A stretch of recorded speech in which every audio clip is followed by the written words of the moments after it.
increase access to treatment. This is the first significant behavioral health rate increase in more than a decade. And it's going to make a big difference by improving critical services, getting more people into treatment earlier, and reducing the size of the burden that currently falls on emergency rooms. With our highly successful drug court program, we're going to continue investing to provide mandatory treatment to more first-time nonviolent drug offenders. My budget proposal includes funding of nearly $64 million to both maintain and expand this program.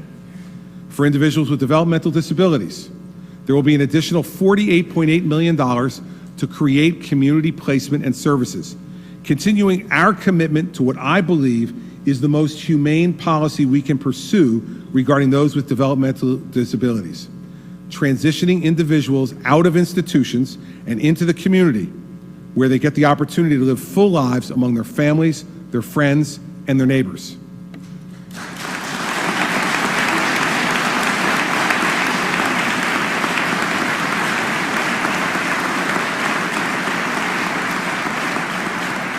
For families, we're providing an additional $25.8 million to support children with needs, including behavioral health, substance abuse, and intellectual and developmental disabilities. For women, we're going to continue funding vital preventative and reproductive services.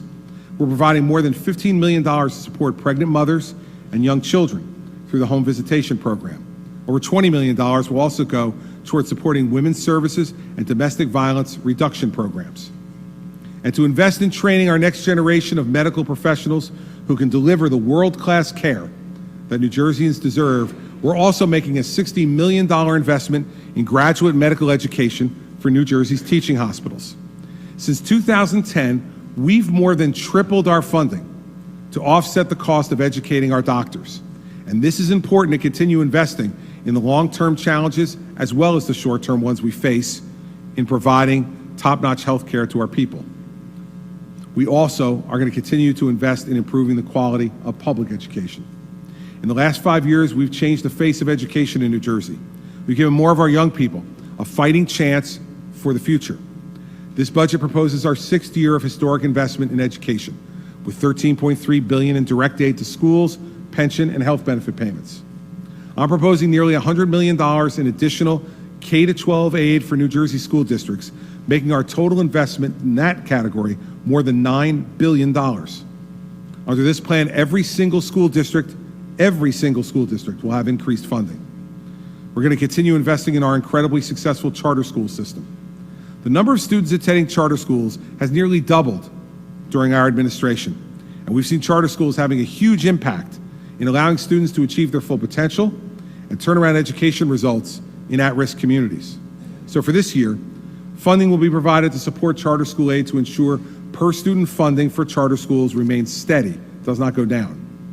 And up to 6 new charter schools will open in the next fiscal year, supporting an additional 1,100 students and families attending those schools.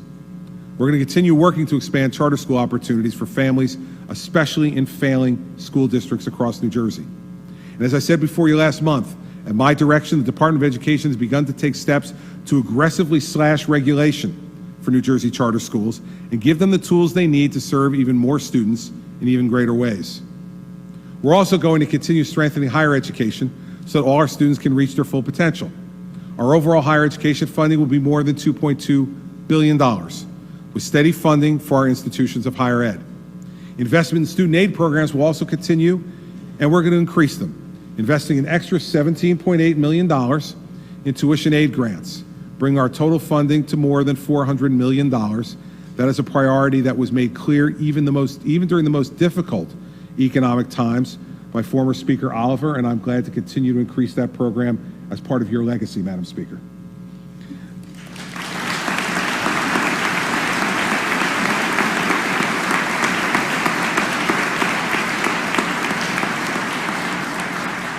Grants are vital for allowing tens of thousands of New Jersey students to go to college. So this is not only a reasonable investment, but it will make a big difference for lots of our underprivileged students. We're also going to add a 5th class to the Governor's Urban Scholarship Program, and then we'll support more than 600 students in targeted school districts. Finally, let's talk about how we're investing in the overall management and administration of the state. I'm pleased that today's budget reflects our continued trend towards greater savings and efficiency, with a state workforce that is now 10,000 people smaller than when I took office. Funding for executive operations continues to remain flat. We can all do more with less, and the executive branch is leading by example. At the same time, there are other areas of administration where we need to continue investing, so all our communities have the governance they need. So we're also going to continue providing over $1.5 billion in municipal aid, and that includes more than $107 million in transitional aid to support cities with the biggest financial and management challenges, which will go along with providing valuable state support and expertise to promote good government and sustainable operations for our local governments. The success of New Jersey depends on the success of all of our communities. So, that's our budget for fiscal year 2017. Now for the final big question. Will we work together to make progress for our citizens, or will we just engage in partisanship? Many of you are already focused on the next election, raising money, some even spending their own money to run advertisements already. What a waste. Let me remind you, the election of our next governor is 630 days away. Not that I'm counting. 630 days away. Now, what are we going to do? Are we going to waste those days on partisanship in politics? Or will you work with me to use those 630 days to help bring relief to our overburdened taxpayers? Now, we've made so much progress over the last 2,220 days together. I know it seems just like yesterday, but it's 2,220 days together. And we've done it against all odds. Nearly 10% unemployment when we started, 5.1% unemployment today. An $11 billion deficit when we started, an $800 million surplus today. 7% yearly property tax increases when we started, less than 2% average per year today. Zero net private sector job growth in the 8 years before we started, 230,000 new private sector jobs in the last 6 years, and this year, the best private sector job growth in 15 years. The largest public university merger in American history between Rutgers and UMD&J, which previous governments had tried and failed over and over and over again. Over $1.3 billion invested in capital improvements in our colleges and universities for the first time in nearly 30 years. Over $24 billion invested in our infrastructure over the last 6 years. Criminal justice reform, which made bail available to those who deserve it and keeps the truly violent off our streets. Crime rates down, prison population down, a state prison closed, drug courts in every county, and a new emphasis on treating this disease and saving lives first, not incarceration first. More of our developmentally disabled in group homes, fewer of them in institutions. More of our poor receiving quality, consistent health care, and charity care in our hospitals dramatically reduced. A dramatic expansion of solar energy production, and the meeting of our 2020 clean air goals by 2014, all without taxing our citizens through the discredited Regional Greenhouse Gas Initiative. More money being spent on K-12 education than any time in history, and more families in our worst school districts being saved by charter schools than ever before. And all of this, all of it, has been done with no state tax increases in 6 years, no radical expansion of government regulation, and 10,000 fewer state employees. Not a bad job by all of us.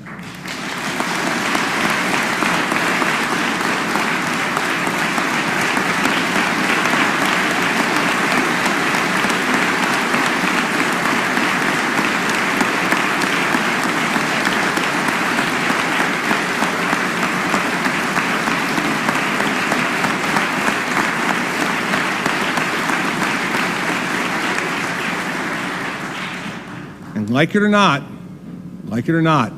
we did all of this together in the last 2,220 days, regardless of our party differences, regardless of the relentless selfishness of the special interests, regardless of the constant negativity of the media. Now, are we willing to do this again over the last 630 days? Or will we succumb to that politics, the selfishness, and the negativity? I'm standing here to tell you, I am willing to continue to fix the remaining problems. Let's take the next steps to ensure our future. Let's lower taxes to stop people leaving New Jersey. Let's build infrastructure in a way that is fair to our taxpayers.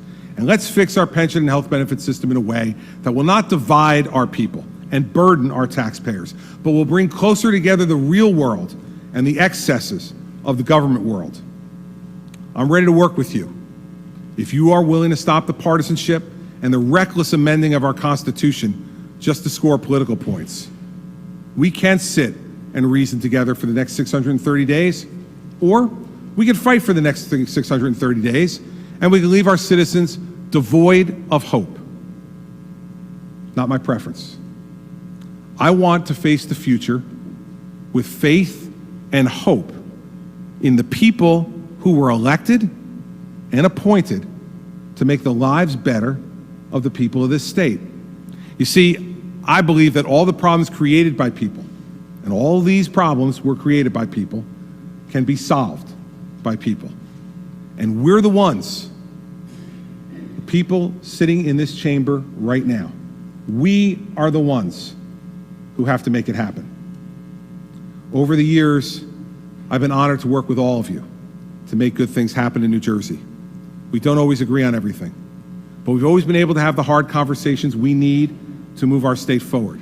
So let's do that now and continue to invest in making New Jersey the greatest state possible for each and every person who pays the bills, our burdened but hopeful taxpayers. I thank you for the honor of being your governor. God bless all of you, and God bless the state of New Jersey.